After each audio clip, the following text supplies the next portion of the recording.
This news update is brought to you by... So, I'm meeting Rico later. Gotta check in with the girls, but first, let me check my usage on the MyLime app. Now, what should I wear? Hashtag sexy. He's here.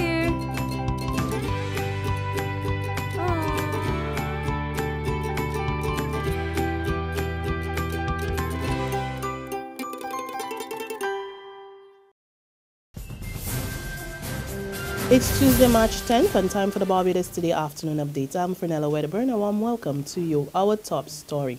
The opposition Barbados Labour Party is back in Parliament. The BLP has been boycotting the House since January over a legal matter involving House Speaker Michael Carrington and the monies owed to a former client, which he has since paid. But the opposition refused to attend the sittings until the Committee of Privileges ruled on the matter. Over the weekend, Ms. Motley said her party would return today to ensure that a no-confidence motion filed by her leader of opposition business, Santia Bradshaw, against Carrington is debated. But up to news time, the matter had yet to come up in the House. Meantime, political scientist Dr. Tennyson Joseph says the opposition had no choice but to return to the House today. He tells Barbados Today while the party had a legitimate reason to stage their action, there are more important matters to take care of in Parliament. They had to get back into the House, and the main reason why they had to get back into the House was the coming budget. And you see, I am not one who generally attacks opposition when there's a government in office. And I will say simply that the rationale for the moving against the Speaker was a genuine one. The problem with it, though, as a strategy was that they left the option in the hands of somebody else. So in other words, they now put it in the hands of the government side, to write the report coming from the Committee of Privileges. Now, all the government had to do, because the government does not want a debate on the budget, the government doesn't want its economic strategy to be exposed to the public, economic weaknesses to be exposed to the public. So all the government had to do was delay, and that's what they were in fact doing, delay the report to let it coincide with the opening of Parliament. So therefore, if the opposition is not going to sit when the Speaker is in the chair, then they would not be in the House for the budget debate. He further explained that the BLP erred somewhat in its action when dealing with the situation involving the Speaker. The budget is more important. One of the government's biggest weaknesses is its economic handling. So the government was actually looking forward to them not being in the House. So she had to put it on the back burner. And I would have suggested that, you see, there are other strategies. You see, the problem with the strategy was that you put it in the hands of somebody else. So you say you put it in the hands of the Committee of Privileges, but you have no control over the Committee of Privileges. I would have taken an approach where, because I would want to keep reminding the public that the Speaker had done this deed in relation to his client. So what I would do is perhaps whenever he walked into the House, I would take it back, or something like that. So that kind of action would be a consistent, ongoing action. And whenever he walked in and you turned your back, even if, of course, there would be a little back and forth with him telling you to face the chair. But at least once that action was taken, then the public would be reminded as to why they're taking that action. In other news, Barbados and its Caribbean neighbors must stop dodging the issue of healthcare financing. Delivering a lecture last evening at the Grand Salle, Chief Executive Officer of the Queen Elizabeth Hospital, Dr. Dexter James, says there's too much inertia by governments on the critical issue when so much is at stake.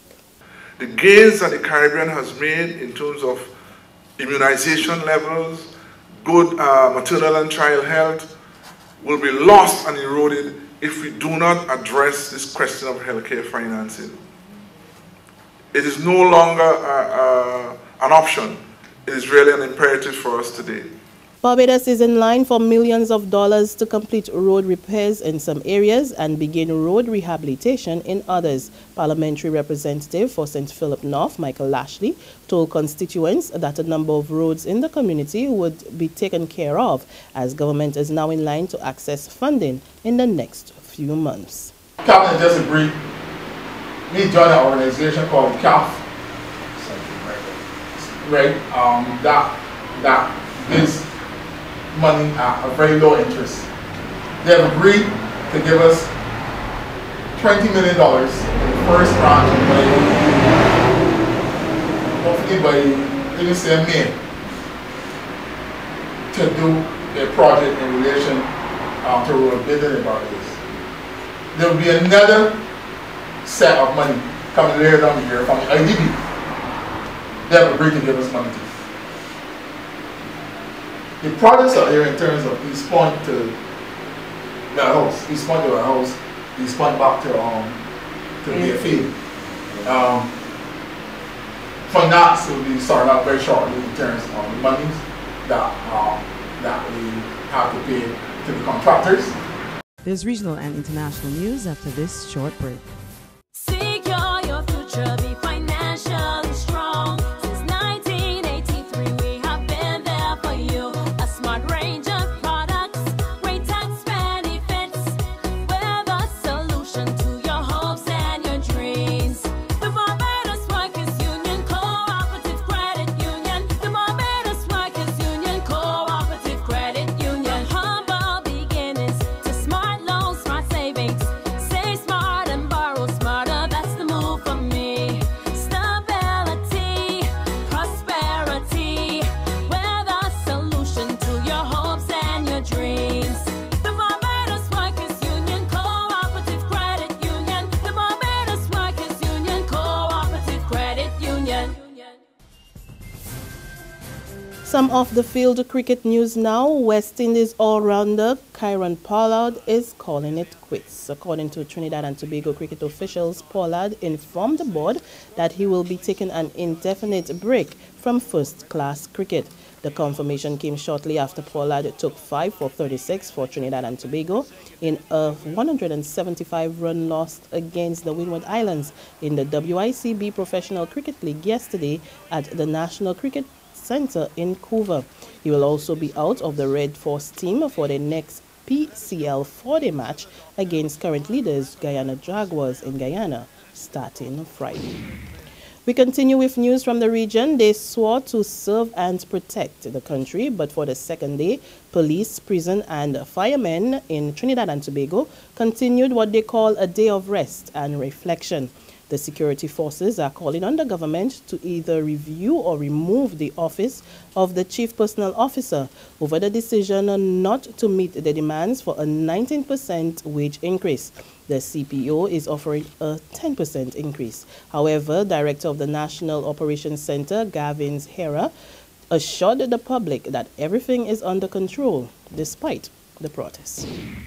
And finally, on the international scene, 3 French sports stars are said to be among 10 people killed in a helicopter crash in Argentina. According to information from the French presidential palace, 8 French nationals and 2 Argentine pilots died when 2 helicopters involved in filming a TV survival show collided in the northwest of the country. Here's more in this BBC report. Among the dead, Olympic swimmer Camille Mouffard. She won 3 medals in the pool at the London Olympics in 2012. The bronze Olympic medal-winning boxer Alexis Vestine and long-distance yachtswoman Florence Artaud also died in the crash. The helicopters were filming the reality show Dropped. This is footage from a previous series. Celebrities are flown into rough terrain and then filmed trying to find food and shelter. At the time of this crash, weather conditions were described as good, and police and firefighters are still working to recover the bodies from the wreckage. And that's our Barbados Today afternoon updates, but we will be back again this evening. Until then, remember to log on to www.barbadostoday.bb, subscribe to our e-paper email updates, or like us on Facebook. You can also catch us in Izumi Media in bus terminals or screenplay at supermarkets and gas stations near you. Also tune in to Channel 101 online TV as well as Mix 96.9 FM to get all the latest news and sports. I'm Fernella Wedderburn. This news update is brought to you by... So, I'm meeting Rico later. Gotta check in with the girls, but first, let me check my usage on the MyLime app. Now, what should I wear?